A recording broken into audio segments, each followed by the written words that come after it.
And the analogy I used was, I said, it's like a sports coach. I said, I'm like that old retired football player. I've got all the scars, my knees are busted up, etc. I said, but I played the game for many, many years. I know everything there is to know about it. And I'm happy to impart that knowledge, and I'll coach you and I'll make you a far better player. But when the whistle blows, I can't run on the field with you. Like, you have to go and perform. And so based on that analogy, I was a coach, and the results started improving in her agency. And I think you can hear in my voice, I've been doing this for a long time now. It's the thing that gets me going. Absolutely love having a positive impact in people's lives, in their businesses. Welcome to the Coach Factory podcast. Today, we're sitting down with Craig Rodney, a veteran coach who's built a thriving practice helping agency owners scale and then position for exit. But as you'll hear, Craig's journey into coaching wasn't exactly planned. Like many of us, he found himself at a crossroads after a successful but draining career, and coaching found him. As you listen to Craig's story, think about your own path into coaching. Maybe you were sought out for your expertise, or you actively chose this profession. Craig's journey reminds us that sometimes our calling chooses us, and that can be the start of something incredible. So I sold the business and I left at the end of 2016. I was quite battered. I was mentally and physically in a very bad place. So the decision was to take 2017 off anyway. So I took 2017 off. I spent a lot of time with my kids, and I always thought, I'll use the year to figure out what I want to do. And I didn't. And so 2018 started, and I was like, well, I'll just take 2018 off as well and figure out what I want to do. And I still didn't know what I wanted to do. But thankfully, in the middle of 2018, I was approached by an agency owner who I'd worked with for a number of years, not a competing agency, but, kind of someone from our industry. And she got hold of me and said, Craig, we're struggling. And, you've done it. You built this amazing agency. You've sold it. And please, will you come and help us? So kind of like a very subtle job offer. So she went, please, will you come and take the agency over from me? Right. And I couldn't think of anything worse. I'd spent a lot of time trying to get out of an agency, and I definitely wasn't running back in. So I had a bit of an arrogant response to her. And I said, I don't want to do any work, right? I'm not interested in doing work. I will tell you what to do, but you have to do it. I said, I will happily invest my time and energy, but I'm not taking your problems away from you. I'm going to help you become a better agency owner, and you can pay me for that. And it wasn't her first choice. She definitely wanted me to just do the work for her, but she agreed, and she went, okay, cool. Let's go like that. And I went in and I started coaching her, and that was pretty much the only client I worked with through 2018. But I absolutely loved it. I realized how much I loved the marketing industry. I just hated running an agency, because when it's your agency and you've got 90 or 70 to 80 employees or whatever it is, it's so emotional. It's draining. And I was anxious all the time. I was ill-equipped to do it myself, but I knew what to do. I could never separate myself. But I loved running someone else's agency. I loved having that distance and the perspective. And more than anything, I loved that my involvement and my input helped. And that this agency owner, her eyes lit up when we were working on things, and she was realizing better ways to do things, and the results started improving in her agency. Even after finding early success as a coach, Craig struggled with fully owning this new identity. He grappled with imposter syndrome and questioned whether coaching was a step down from his former role. Craig's turning point came when a trusted friend challenged him to either fully commit to being a coach or walk away. For a number of years, I was, for lack of a better term, embarrassed. I enjoyed it. I got immense value from it. But I was still riding this kind of ego trip of having been this big shot agency owner, successful exit. We sold to this British listed business called WPP that everyone knows about. So I thought I was a hotshot. And I thought coaching was like the step down. And I didn't really, as much as I enjoyed it, I was far from convinced that was what I was going to do. I fundamentally believe that is what I was doing to pass time while figuring out what next massively successful, huge business that I was going to go and start and build, or what was my step up from that kind of egotistical place that I was in. And honestly, like, I saw coaching as a step down, and I didn't like talking to people about it. I wasn't proud of it. People would say, "What do you do?" And I said, "Oh, I'm retired." My friend, Nick Carolambus, Nick is a very successful guy, been friends for years. And he was doing business coaching at the time as part of his offering. And, Nick's younger than me, but he had this perspective. And I phoned him up and I said, "I'm stuck." I said, "I'm moving in this direction. It's happening naturally. I'm good at it and I enjoy it, but I'm still a bit nowhere with it and I don't know what to do. And I still haven't figured out what this thing is that I'm going to go do next." And so he very smartly said, "What do you charge your clients for coaching?" And stupidly, I told him, and he was like, "Okay, I'll charge you that same amount to coach you." And I was like, "Okay, fine." And so he said to me, "You either step up and own this and become proud of it, or walk away."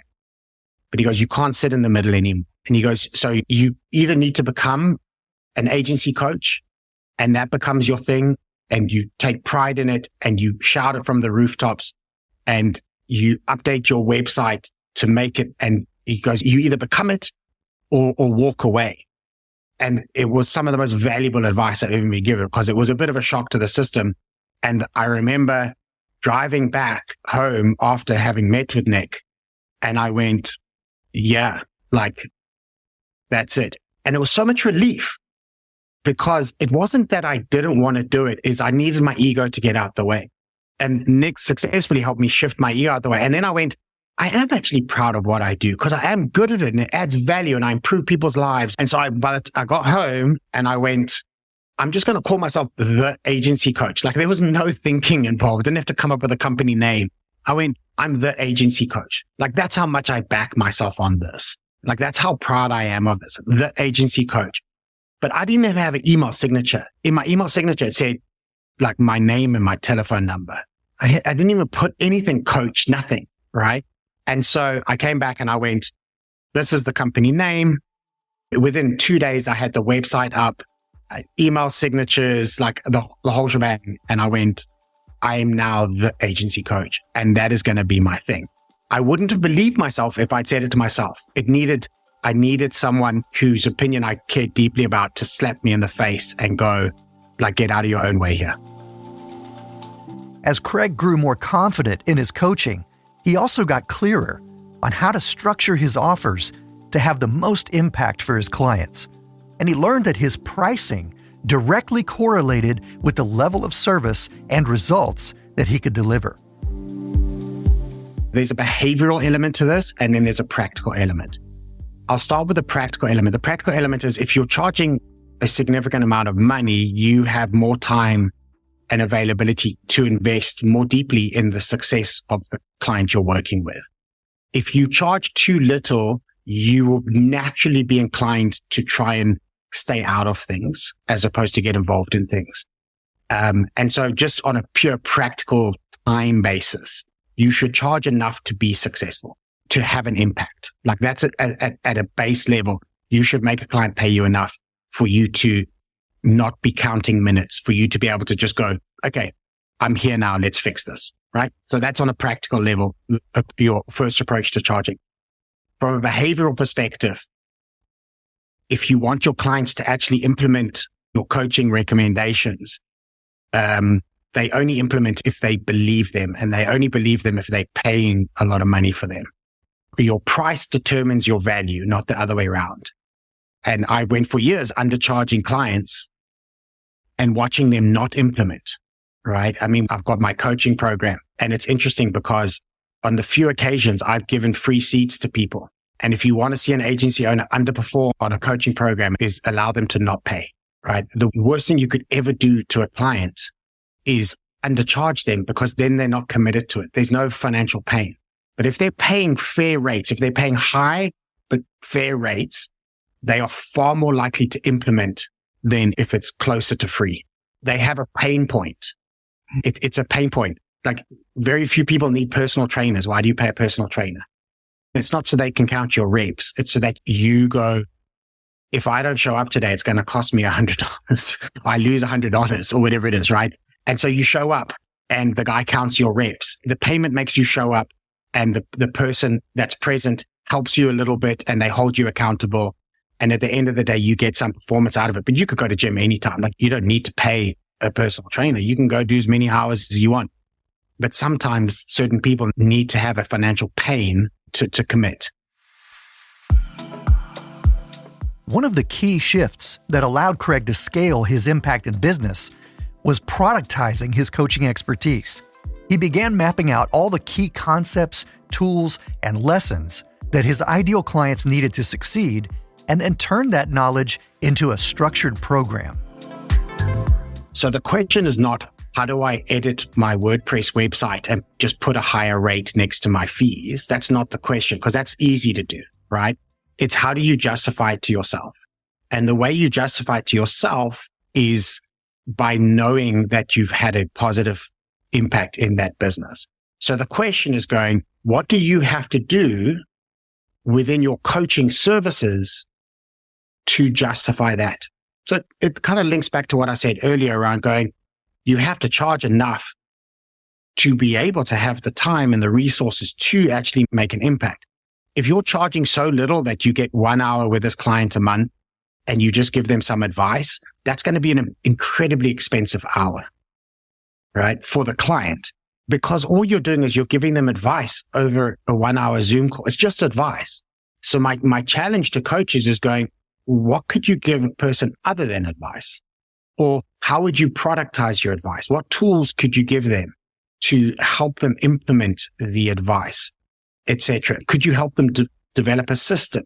Could you work with them around how to structure their teams better within their business in order to implement the advice? There is a lot of work that you can do beyond advice. And the moment you realize that there is, you stand a far better chance of having a positive impact, and then it's easier to charge for it.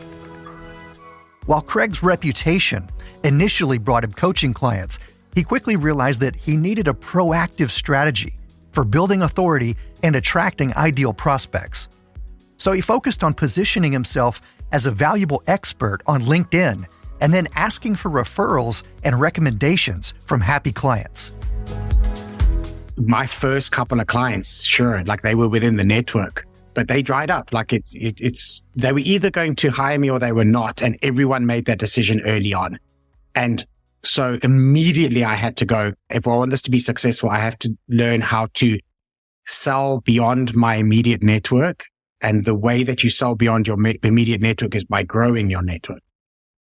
And so I had to start working out, how do I attract more people into my network? And I will just use LinkedIn as the kind of the base point here, because for me personally, LinkedIn was that platform where I went, well, this is where I'm going to invest. This is where I'm going to build my network and my connections, etc. I didn't use Twitter or Instagram or TikTok or YouTube, or any of those. I was like, well, LinkedIn's fine. And the truth is that you want to be doing two things. One, you want to be positioning yourself as an interesting person. And I didn't say thought leader. Thought leader is the correct term, but you'd rather be interesting, right? In whatever way it is, just be interesting and people will take interest in you. And if people take interest in you, they're going to connect with you. They're going to follow you. They're going to find you interesting. And it's easy to initiate conversations with people if they find you interesting. And there's a lot of stuff you can do with that, right? You can do webinars. You can just do simple LinkedIn posts every couple of days. So it's not even like wildly complicated stuff. I think the two rules, be interesting and be consistent. And you do that over a long enough period of time and you'll be fine. The more important, or let me not say more important, the equally important tactic is other people must talk about you. It is not enough to be talking about yourself. Other people have to talk about you. When you talk about yourself, this is my like social media agency guy kicking in right now. But when you talk about yourself, you're talking to a network of people who've already in your network. And so it's preaching to the choir. If you want to grow the network, it happens when other people talk about you. And this is, again, where being interesting helps, because if you are interesting, people are more likely to share your content. They're more likely to comment and challenge you, etc. And that kind of engagement definitely helps. But the single most important person that can talk about you is your client. Asking a client to write a LinkedIn post about their experience with your coaching may seem like a relatively easy task for some of you. For others, it takes quite a bit of courage, and it may even cause you to feel some imposter syndrome. So Craig shares his experience and some practical advice for asking your clients to do this. I'm not even ashamed. The first time I did this was terrifying. And if you think you suffer from imposter syndrome, wait until you have to do what I'm about to tell you. You have to email your client and you have to ask them to write a LinkedIn post about you. I'm not asking you to go and do a LinkedIn review. That's a specific thing where you go and give 5 stars. I'm saying you're going to ask a client, you're going to say, hey, listen, like, I'm really proud of the work that we did together. I imagine that it's been massive value to you. You're going to say to the client, the way that I win more coaching clients is through referrals and through references. And here's what I would like. I would like you to write a LinkedIn post talking about the coaching, talking about the value that you got from me. And here is the link to my Calendly. And I would like you to encourage people to book a call with me if they're interested, right? You must know how much courage it takes to do that. It is absolutely terrifying. But if you were working with a client and you were genuinely empathetic and you were heavily invested in working with them to fix their business, it's not a big ask, right? And if you feel it is a big ask, then rather question the value you offered and not any imposter syndrome. That's not imposter syndrome. That is straight up, you don't believe you delivered enough value to ask a client to write in their network and go, guys, I've worked with this guy, Craig Rodney. He was amazing. He helped fix my agency. It was incredible. It was worth every penny. And if you run an agency, you need to do it as well. And I track every client that I've asked. I have a little track box and I say to them, absolutely no obligation. I know it's a big ask. Like, I'm not even hiding the fact that I'm being bold here and asking, but this is what works for me. And again, like, I'm not going to judge you if you don't do it. It's fine. But I can tell you is at least 50% of the people I ask do it, which I think is quite a high strike rate. But what's even more interesting, I have, and this is over years now, this is over 3 years that I've been doing this. I have a 100% success rate of someone writing a LinkedIn post about working with me and me signing a client from that post. 100% success rate. If you're like most coaches, you probably started out coaching one-on-one. But as you get more and more of your ideal clients, you may realize that your biggest limitation is your time. And if that sounds like you may have already considered creating a course or a group coaching program so you can scale your time and deliver your expertise to even more people. But where do you start? And how do you figure out what that looks like? Craig has some great advice for creating a signature coaching program. The best advice I can give is to make a list of all the knowledge that you know that a client needs and then separate it into 2 categories. Knowledge that absolutely has to be delivered by you and other. And what you'll realize is the value that you add as a human on a video call with a client is very narrow. You are probably the worst vehicle for delivering a large degree of the knowledge that you have available for clients. You're probably the worst vehicle because you mumble and you ramble and, you have to get through the pleasantries on calls and you're inconsistent and some days you're high energy and some days you're low energy. But the client is also now limited to that time frame for knowledge. And so when I look at my coaching program, if I had to take you through it personally, it will take us months and months and months. But by giving you the opportunity to read and watch videos and engage with tutorials and download tools and implement those tools, etc., as a coach, if I do a little snicker, I'm like, oh, like you're doing it yourself. But it is actually the best way for a person to consume most of that content. They don't want to hear me rambling on it. They want to have the time and the patience and to sit and go through it. So someone who goes through the agency to exit, they still get private calls with me. But when we go on a private call, the end of an exercise, I say, okay, now fill out the tool or restructure your financials into this format, email it to me.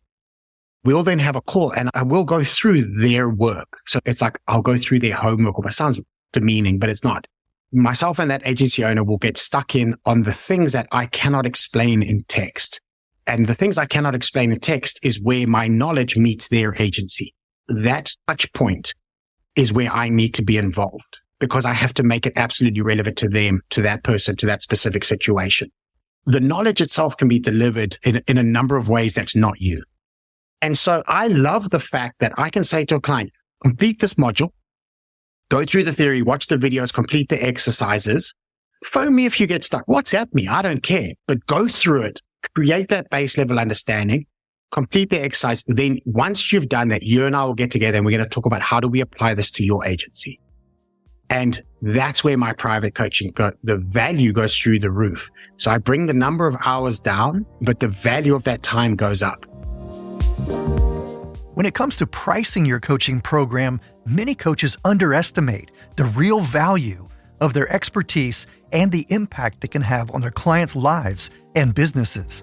But underpricing can actually undermine your ability to deliver the kind of life-changing results you want to give your clients. So as Craig shares, the key is to start with the outcome you help your clients achieve and then work backwards from there. I did a lot of research around how to charge for this stuff, and I came up at $250. And I launched it, and I had 8 people sign up. And I was like, oh, that's amazing. And then no one else signed up. And I'm like, wow, like I had to have a call with each of these 8 people. I had to have a call and convince them and get them to sign up, and I had to help them sign up. And it was a lot of work to make $250.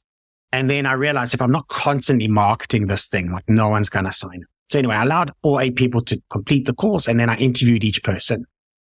And I said, get some feedback. And a lot of people were like, it's quite expensive.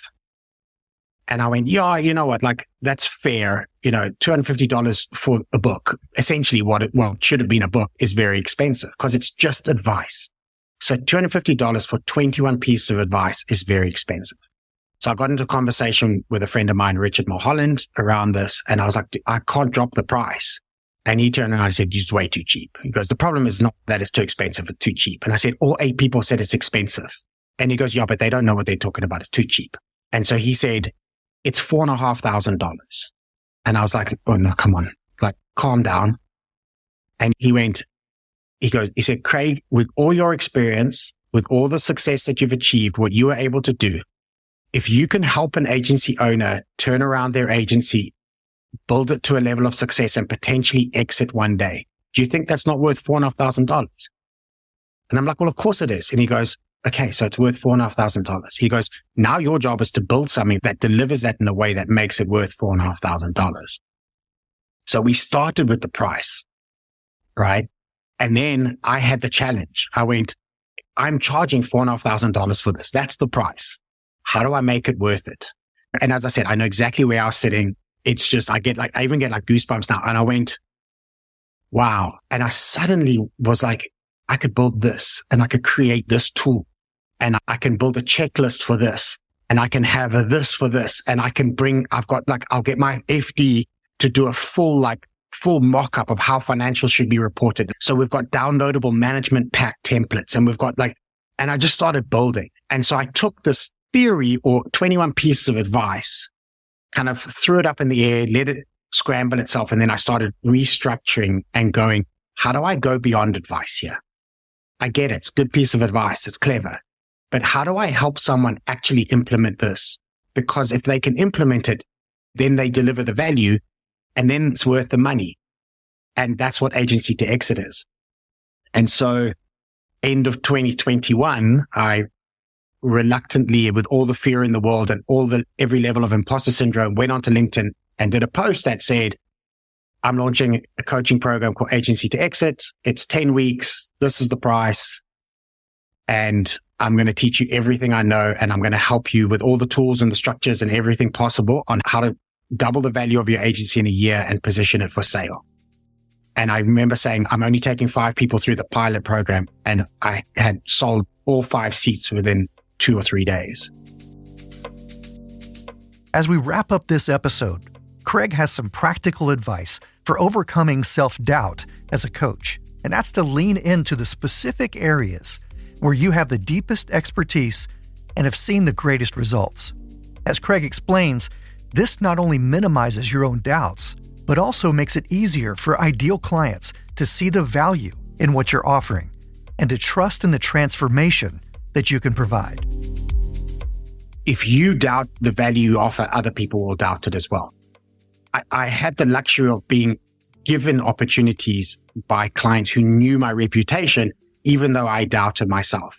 If you doubt yourself, then your potential customers are going to doubt you, right? The caveat to that, though, is if you want to remove doubt from your offering, then only offer the one thing or the 2 things that you have absolutely no doubt of, right? There has to be a couple of things that a couple of hills that you are willing to die on of what you believe is the correct way to do something. And go to a client and go, this is what I focus on. And they go, oh, can you add value here? You go, maybe. I might be able to. So instead of having doubt permeate the entire offering, you might not be a brilliant business coach because the word business is so all-encompassing. But you might be a phenomenal lead gen coach. You might know a lot about a very specific thing. Sell that. And then if you're able, one, that'll immediately remove self-doubt because you're going to be like, I know what I know here, right? Like I back myself on this specific topic. And it's easier to sell because the person buying it goes, oh, I know what I get if I spend this money. And you're likely to add a tremendous amount of value there. And once you add value in a specific area and it validates you, you're going to go, well, what other areas do I think I could add value in? And you get to expand. The one plus side where coaching is at the moment is all of us have a global market that's limited only by our language. And so you can go as niche as you want and you'll never want for money if you're able to reach a global audience. Like you could literally teach the entire world one thing and you'd probably have a successful coaching business. Thank you to Craig Rodney for sharing his incredible story and the lessons he's learned along the way, from overcoming self-doubt to building a successful and a scalable coaching practice. And thank you for joining us for this episode of the Coach Factory podcast. If you enjoyed today's show, please leave us a rating and a review. And to listen to more episodes, get the show notes, and learn how to start, run, and grow your coaching practice, visit coachfactory.co. Thanks for listening.